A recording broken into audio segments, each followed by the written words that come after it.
Hey guys, welcome to part 2 of the anti-Jin guide. There are a lot of moves that were requested by you guys in my last guide, so I'm going to address them here. First up, we have up forward 2. This is a very good move. It's very evasive and it's mid. And it's unlike other versions of this move from other characters. Jin's version is very safe. Unlike Harang's evasive middle punch, which is minus 14, Jin's is only minus 7 on block. A lot of Jin players like to use it when they're at a slight disadvantage, or even 0. And you can see this move has good range, it's hard to backdash it, unlike Xiao Yu, for example's version of this move, which you can easily backdash. So instead, what you need to do, sidestep left. A lot of Jin players will use that when they get hit by Heat Burst, but just sidestep left.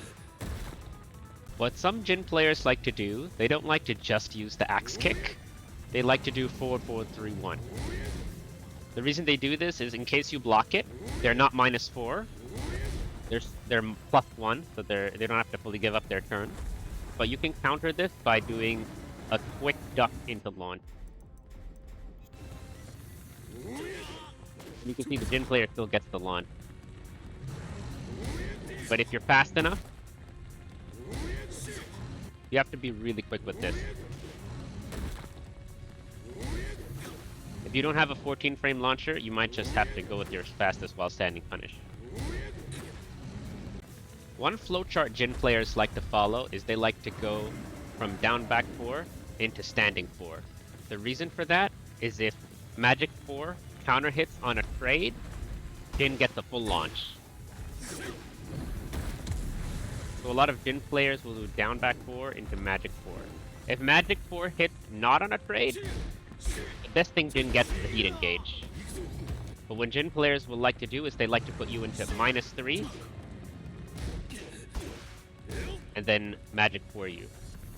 So whatever you do, when you get hit by down back 4, don't jab. Don't do that, because Jin will launch you for it.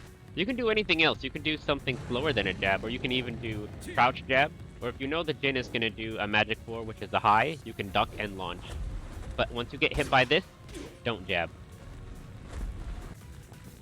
One thing to keep in mind about Jin's Zenshin stance is that it is not an offensive stance.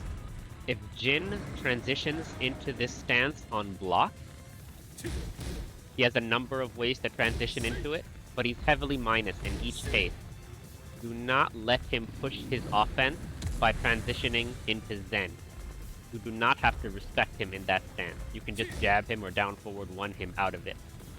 You can see he's heavily minus in each case. The only case where he's the least minus is out of forward 4, but you can easily down forward 1 him out of any option that he can do in this stance.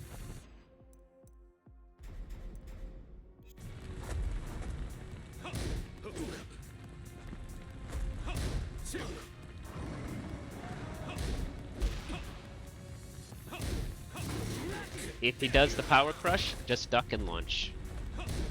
Out of heat smash, Jin can transition into breaking step. What a lot of Jin players will do is heat smash into electric. But you can just sidestep that to the right. Now unfortunately, some of Jin's other options track to the right, like the mid electric and hell sweep.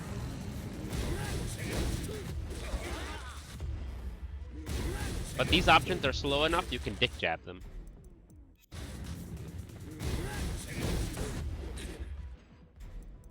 You can also dick jab under the electric. If Jin wants to defend against you crouch jabbing him, then he'll have to go for a quick move like while standing 4. But if he does that, you can sidestep right again. When it comes to Jin's Omen stance, you don't have to guess between the mid and the low unless the Omen stance hits you. In which case you're so minus that you have to guess. But on block, you can interrupt both Jin's mid and low options with a down jab.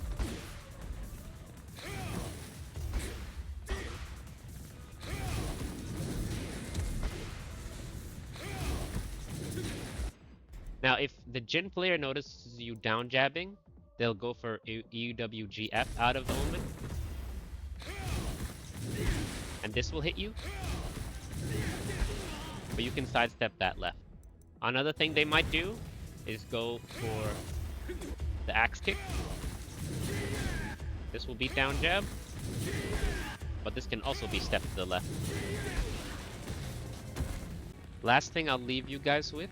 One flowchart Jin loves to do at the wall is heat smash into Brazilian kick into down forward 1-4 walls flat.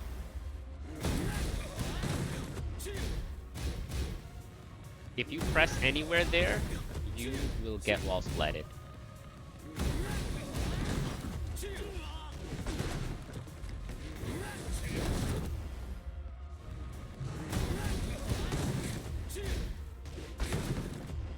The way to do this is to wait for the very last hit and then duck it.